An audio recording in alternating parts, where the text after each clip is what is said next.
গোকুলের ধেনু বালক যশোদার নদী চোরা গোকুলের ধেনু বালক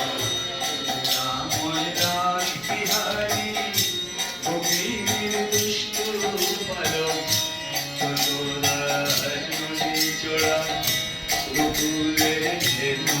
বালক রাময় রাস বিহারী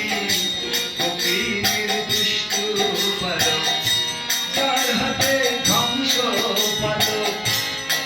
তিনি কংস ঘাতক যার হাতে ধ্বংস পালক